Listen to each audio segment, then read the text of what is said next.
If this is your first time, welcome or welcome back to those of you who continue to journey with me during this most unusual time in our lives and in our history. I'm grateful for your presence.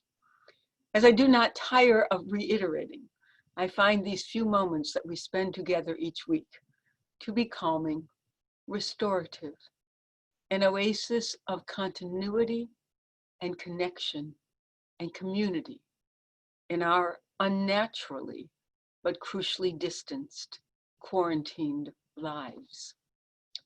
This week, I found myself thinking about uncertainty. It would seem obvious, I know, but my thoughts were prompted not so much by our current circumstances, but by some studying I was doing in preparation for the approaching High Holy Days, and specifically Rosh Hashanah. As you may remember, the traditional Torah portion for the morning of Rosh Hashanah is what we refer to as Akedat Yitzchak, or the binding of Isaac. It tells the story of God's command to Abraham to take his son, Isaac, the one whom he loves, and we might add, the miraculous child of Abraham and Sarah's old age, to take him up the mountain where he is to offer Isaac as a sacrifice to God. Inexplicably, given that Abraham is the same person who argued with God over the fate of Sodom and Gomorrah, when God revealed God's intention to destroy both of those cities because of the wickedness of the people within them, Abraham obeys God's impossible command without a word. In fact, the only response we hear out of Abraham when God calls his name is, Hineni, here I am. In the case of Sodom and Gomorrah, Abraham is horrified to think that God might destroy those cities if there are 50 righteous people, or 40, 30, 20. Finally, he bargains down to 10 if there are 10 righteous people who would be destroyed with the evil majority. In the case of his own innocent son, Abraham says nothing. He follows God's instructions without resistance and without complaint.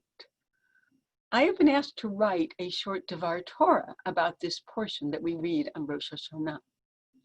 I confess, I don't like this portion.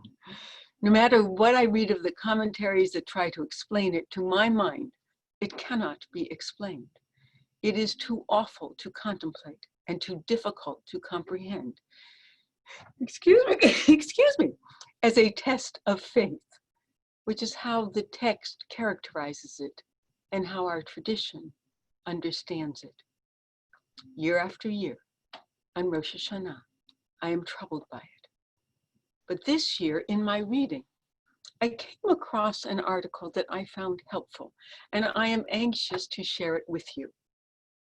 It was written by Rabbi Toba Spitzer as her sermon last year for Rosh Hashanah. It is entitled Finding Faith. In it, she talks about faith and what it means to have faith.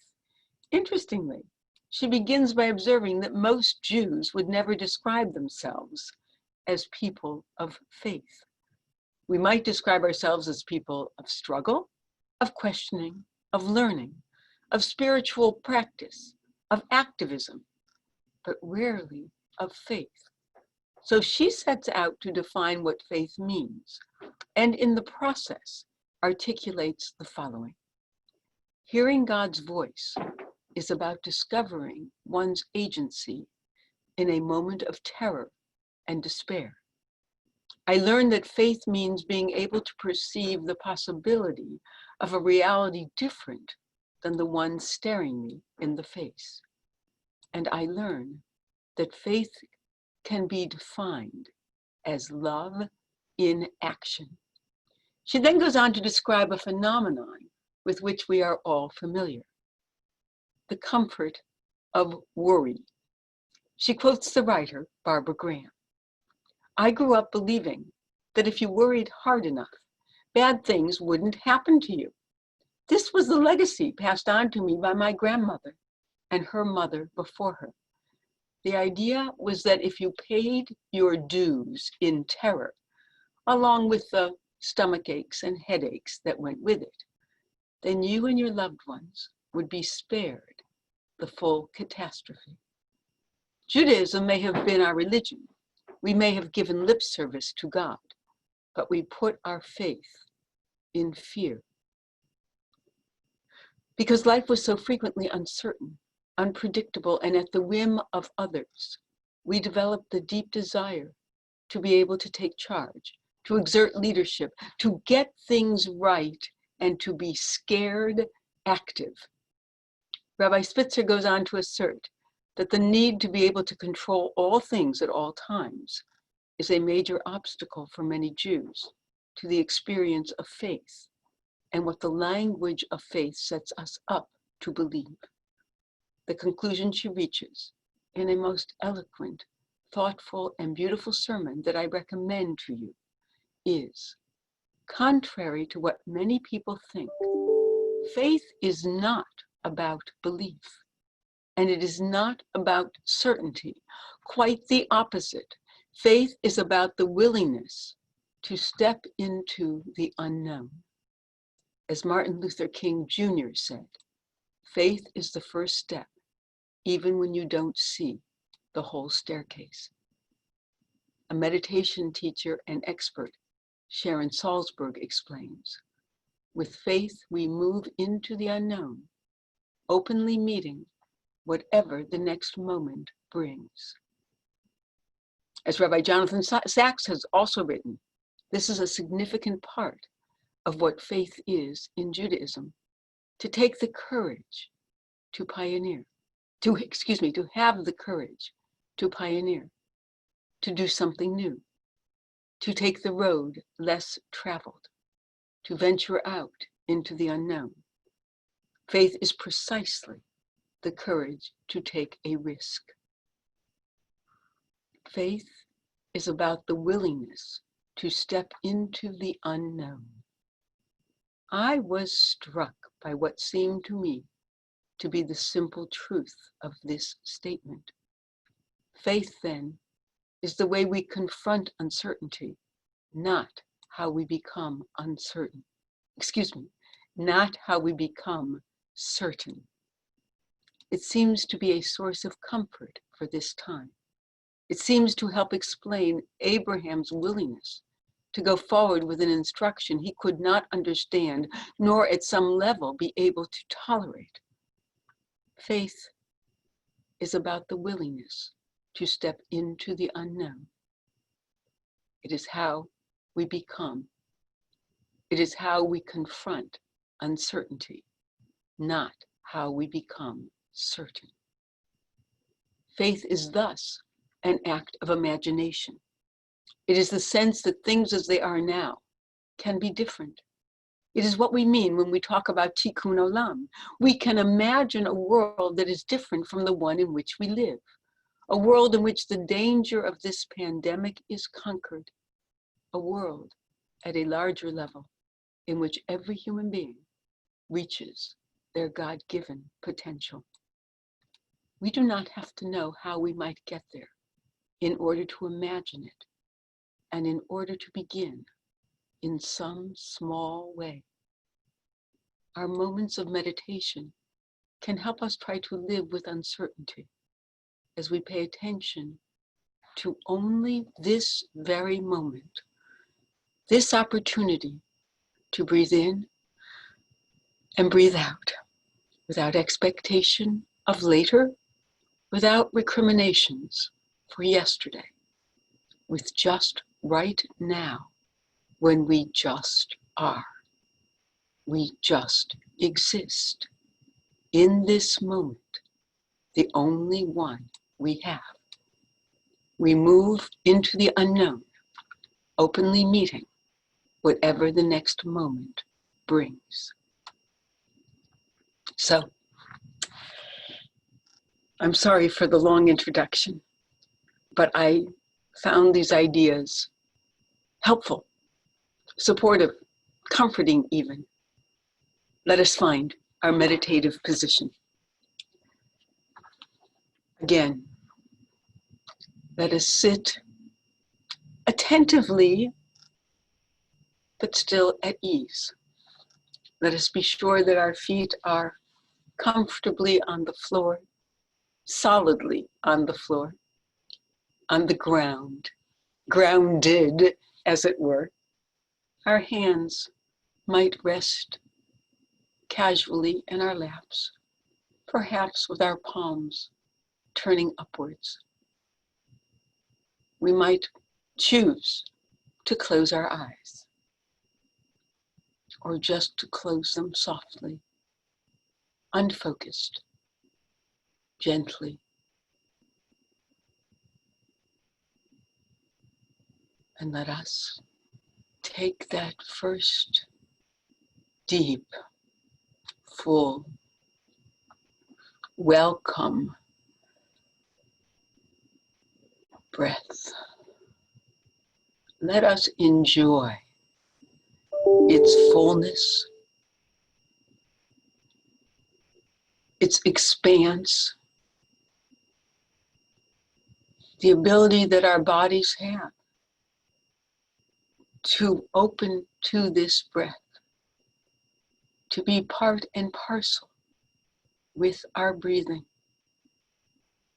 Most of the time, almost 24/7, without thinking about it for an instant, but just now, to focus, to pay attention, even to be grateful that our breath is going in and out of our bodies as it is supposed to do. Let us focus just on that.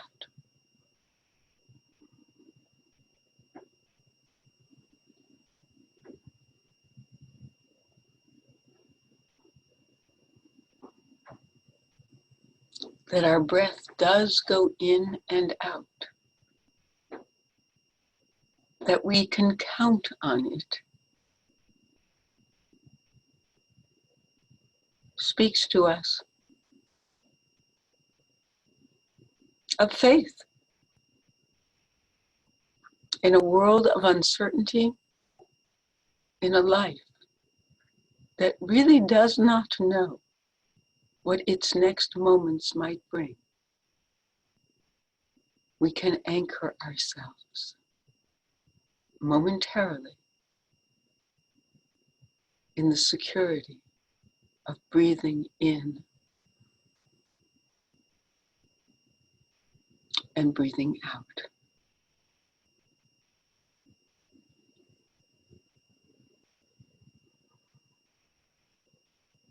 We breathe in that gift of life.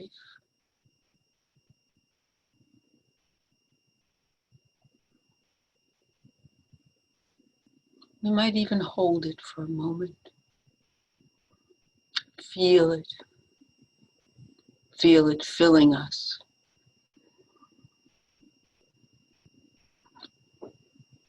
Filling us to the tips of our fingers, to the tips of our toes, before we let it go. And as we let it go, as we breathe out, we might let go, again, just for these moments, of any illusions we might have that we are in control,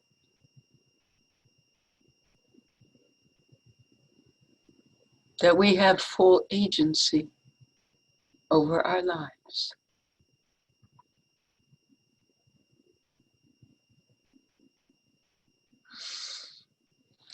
The truth is, we exercise faith in almost everything we do. If we leave the house, especially at this time, we put on our masks, we glove our hands, We take precautions with the expectation that we will return safely, uninfected and unharmed. Even when we're not in the midst of a pandemic, anytime we leave the house, anytime we get in a car, anytime we walk down the street, go into a store, travel to some destination, we have faith that we will arrive safely and return safely. Otherwise, we wouldn't go.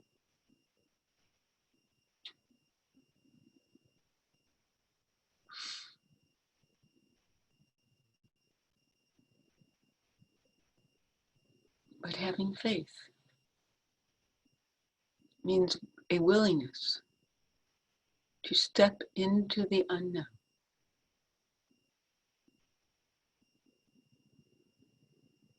Having faith is the way we confront uncertainty.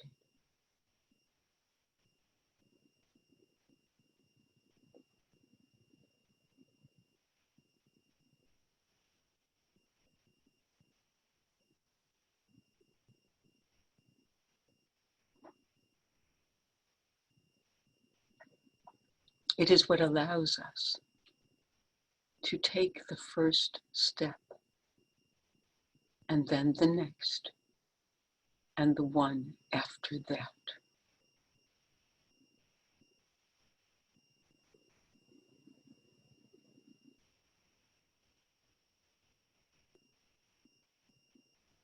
It is the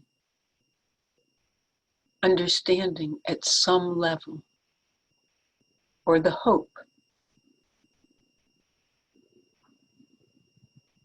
that this universe is not random, that it has order and structure, and most of the time,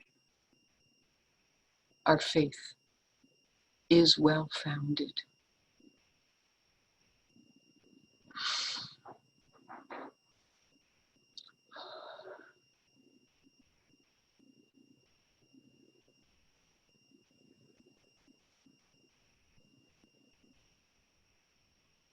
It occurs to me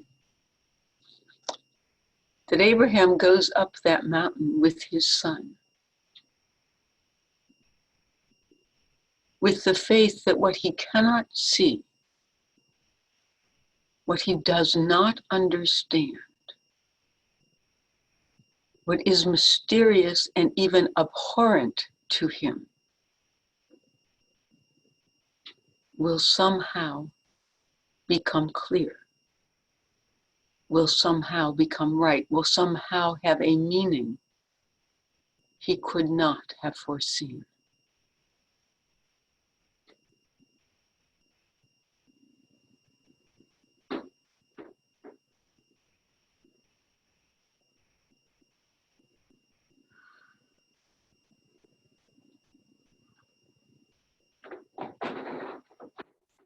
What would it mean to live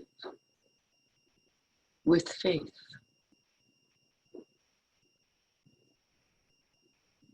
with a willingness to confront uncertainty,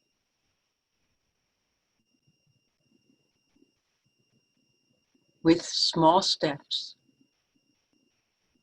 and even then with larger ones, not knowing where the end might be, not knowing if we might reach our goal.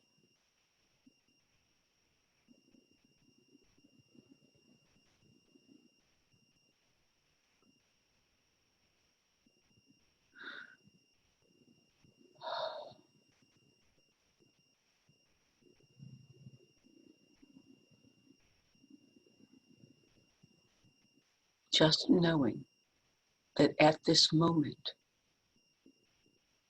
our breath does come into our bodies, and it goes out again.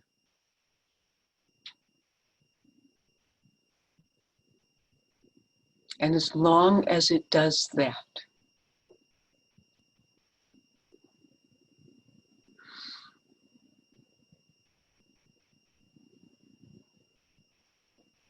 we have the ability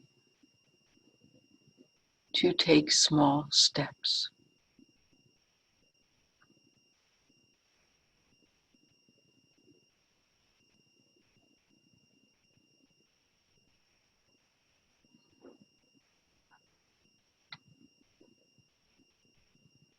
Faith is the way we confront uncertainty, not how we become certain.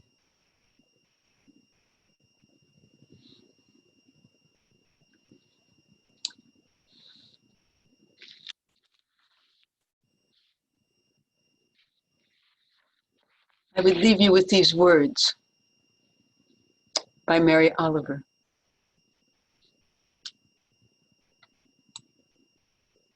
It is entitled, "The World I Live In."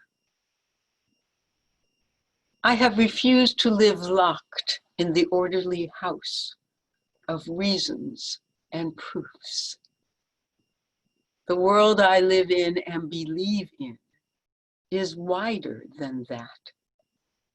And anyway, what's wrong with maybe? You wouldn't believe what once or twice I have seen. I'll just tell you this. Only if there are angels in your head will you ever possibly see one.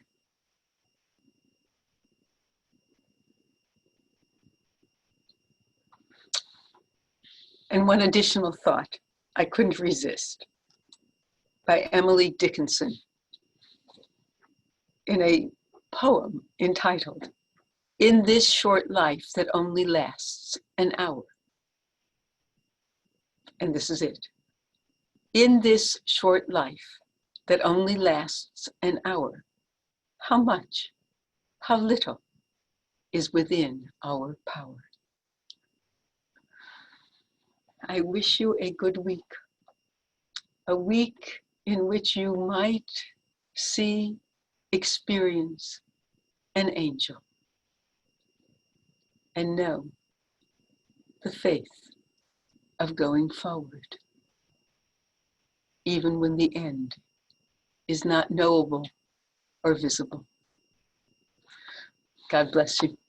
I'll see you next week.